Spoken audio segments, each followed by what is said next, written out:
Welcome to another advanced course in self-sabotage. If you survive part 1 with still a remaining amount of social credibility, free time, and a functioning sleep schedule, don't worry, I've got you covered. This sequel dives deeper into the sophisticated art of making your teenage years unnecessarily complicated as possible. Think of this as a masterclass into turning simple situations into elaborate disasters. Because why have a normal high school experience when you can have an unforgettable train wreck instead?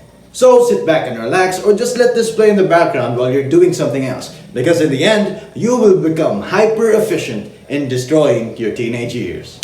So the first and the best way to destroy your teenage years is to avoid discomfort at all costs. So don't talk to anyone new unless they talk to you first. Because it's scary. They might think that you're weird. Why should you approach somebody and talk to them first? That's scary, that's uncomfortable as heck. Nah, I'm not doing that, that's cringe. Sure, I might be one conversation away from changing my whole life, but I'm not gonna try to talk to somebody unless they talk to me first. Because the fear of getting clowned upon far exceeds the potential reward of getting a new friend that'll be with you for your entire life, or a new business partner, or somebody that'll generally change your life. So instead, never approach anybody. Don't strike up conversation first, don't say hi, and just lay in the background and watch as life slowly passes you by. Speaking of discomfort, never try anything unless you're 100% certain that you won't fail. That YouTube channel, don't start it because you might fail. You might waste a lot of time. That business that you have in mind, don't start it because you're not 100% sure that it won't fail. And you know what you have to endure when you fail? Discomfort.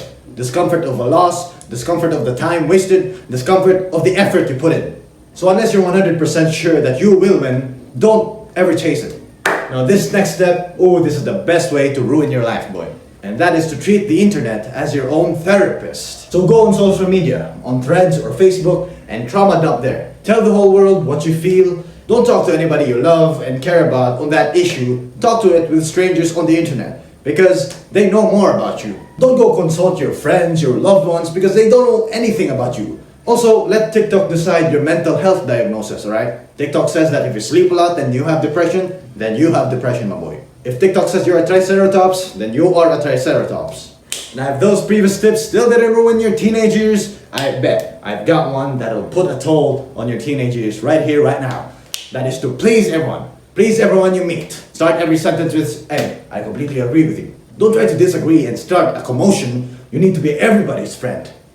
And in order to do that, have multiple personalities that fit on each occasion. So have a different personality for friend group A, friend group B, and so on and so forth. Because you don't want people to see who you truly are. You want to pretend to be someone that'll actually be accepted. So have a different personality for friend group A, friend group B, and friend group C until then. So this next one, I have some good news for you because you're probably already doing it by now. That is to always procrastinate like it's your job.